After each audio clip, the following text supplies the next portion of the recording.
देवलीपुर गांव, चारों तरफ खेत, मिट्टी की खुशबू और एक अजीब सी शांति। सर्दी की धुंध में एक साइकिल की घंटी बजती है। रामेश्वर खेत की तरफ जा रहा है, कंधे पर पुराना गमछा, हाथ में टिफिन और जेब में कुछ सपने। वो रोज यही रास्ता तय करता है, पर आज कुछ अलग है। रास्ते में उसे बच्चों की आवाज सुनाई देती है। रामेश्वर काका, आप फिर से अकेले जा रहे हो? आज तो संडे है। वो मुस्कुराता है। बेटा, किसान के लिए छुट्टी नहीं होती। सूरज अगर रोज उग सकता है तो हम क्यों नहीं? बच्चे हंसते हुए दौड़ जाते हैं, पर रामेश्वर के चेहरे पर एक गहरी सोच उतरती है। शायद एक दिन ये बच्चे भी मिट्टी से प्यार करना सीखेंगे। रामेश्वर के पिता कभी गांव के बड़े किसान हुआ करते थे, लेकिन समय ने सब बदल दिया। अब बस 3 बीघा जमीन बची थी। कर्ज, मौसम और मंडी के दामों ने उसे थका दिया था। घर में बीवी सीमा, 2 बच्चे, बेटा गोपाल 14 साल और बेटी प्रीति 10 साल, और ऊपर से बूढ़े माता पिता जिनकी दवा भी वो कई बार उधार में लाता था। रात के खाने पर सीमा ने पूछा, सुना है नंदू शहर में नौकरी करने लगा है, तू भी चला जाना, यहां क्या रखा है? रामेश्वर ने चुपचाप रोटी तोड़ी, फिर धीरे से बोला, शहर में मजदूरी करूंगा तो अपने बच्चों से क्या कहूंगा कि तेरे बाप ने हार मान ली? सीमा कुछ नहीं बोली, पर उसकी आंखों में चिंता साफ थी। वो सोचती थी, सपनों से पेट नहीं भरता। उस साल बारिश ने धोखा दिया।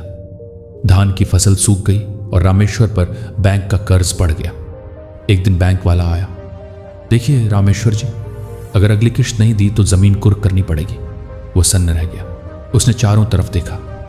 खेत की मिट्टी में उसकी पूरी जिंदगी समाई थी और अब कोई उसे छीनने वाला था। रात में वो छत पर लेटा आसमान देख रहा था। चांद पूरा था, पर उसके भीतर अंधेरा। वो खुद से बोला, या तो अब कुछ बदल दूं या जिंदगी यूं ही गुजर जाएगी। उसने आंखें बंद की और उस रात पहली बार सोचना छोड़ा और ठान लिया करने का।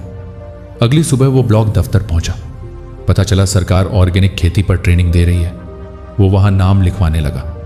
क्लर्क ने पूछा, भाई तू 40 पार है, अब क्या नया सीखेगा? वो मुस्कुराया, उम्र नहीं, इरादा मायने रखता है।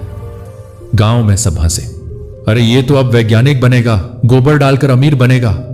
पर उसने ध्यान नहीं दिया। हर हफ्ते वो 20 किलोमीटर पैदल चलकर ट्रेनिंग लेने जाता, कागजों पर नोट्स लिखता, मिट्टी के नमूने लाता, रात को पढ़ता। सीमा हैरान थी, तुम तो सच में पागल हो गए हो। रामेश्वर हंसकर बोला, अगर पागलपन में हिम्मत हो तो वही कामयाबी बन जाता है। उसने अपने खेत के आधे हिस्से में रासायनिक खाद छोड़ दी। पशुओं के गोबर, नीम की खली और देसी तरीके से ऑर्गेनिक खाद तैयार की। पहली फसल कमजोर निकली। लोग फिर हंसे। कहा था ना, मिट्टी में सोना नहीं, मिट्टी ही निकलेगी। पर वो बोला, पेड़ पहली बार फल नहीं देता, मगर हर बार जड़ें गहरी करता है। वो मेहनत करता रहा। दूसरे साल उसकी फसल में खुशबू आने लगी। धान के दाने मोटे हुए और मंडी में खरीदार खुद आने लगे। पहली बार उसे लगा उसकी मिट्टी भी मुस्कुरा रही है। लेकिन सफलता का रास्ता सीधा कहाँ होता है? 1 साल कीटों ने पूरी फसल बर्बाद कर दी। उधारी बढ़ी। गांव वाले बोले, अब तो छोड़ दे ये सपना, नहीं तो बच्चे भूखे मरेंगे। वो चुपचाप बैठा रहा। पर उसी रात उसका बेटा गोपाल उसके पास आया। बाबूजी, मैं भी खेत में मदद करूंगा, आप हारना मत। रामेश्वर ने उसके सिर पर हाथ रखा और कहा, हार तो वो मानते हैं जो सिर्फ सोचते हैं।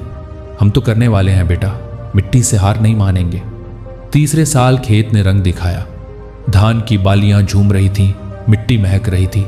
मंडी में उसकी फसल 2 गुने दाम में बिकी। अखबारों में खबर छपी, देवलीपुर का किसान बना ऑर्गेनिक खेती का मिसाल। जिला अधिकारी खुद उसके खेत पर आए। टीवी चैनल ने उसका इंटरव्यू लिया। गांव के वही लोग अब उसे रामेश्वर भैया कहकर सलाह लेने लगे। उसने हर किसान को सिखाया कि जमीन तभी देती है जब उसे जहर से नहीं, प्यार से सींचा जाए। 1 साल बाद जिला मुख्यालय में कार्यक्रम हुआ। सर्वश्रेष्ठ किसान पुरस्कार स्टेज पर नाम पुकारा गया। श्री रामेश्वर यादव, ग्राम देवलीपुर। भीड़ में तालियां गूंज उठी। वो मंच पर पहुंचा, वही साधारण आदमी, पर आंखों में गहराई।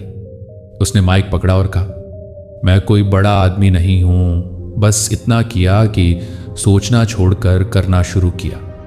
जब तक सोचता रहा तब तक जिंदगी मेरे ऊपर हंसती रही। जिस दिन करने लगा उसी दिन जिंदगी ने सलाम किया। तालियां देर तक बजती रहीं। सीमा की आंखें भीग गईं और उसके बेटे गोपाल की नजर में एक चमक थी।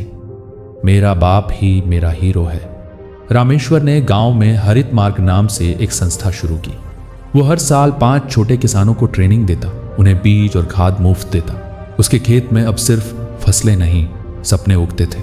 लोग कहते रामेश्वर ने मिट्टी में क्रांति कर दी, पर वो हंसकर कहता मैंने कुछ नहीं किया, बस वो किया जो सब सोचते रहे। आज कई साल बीत चुके हैं, गांव बदल चुका है।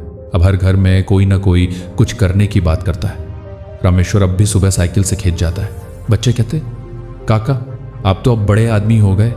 वो हंसते हुए जवाब देता बड़ा वो नहीं होता जो ऊपर पहुंच जाए, बड़ा वो होता है जो दूसरों को साथ लेकर बढ़े। शाम को जब सूरज डूबता है वो मिट्टी उठाकर हाथों में लेता है और कहता इस मिट्टी ने मुझे सिखाया सोचने से नहीं करने से होता है।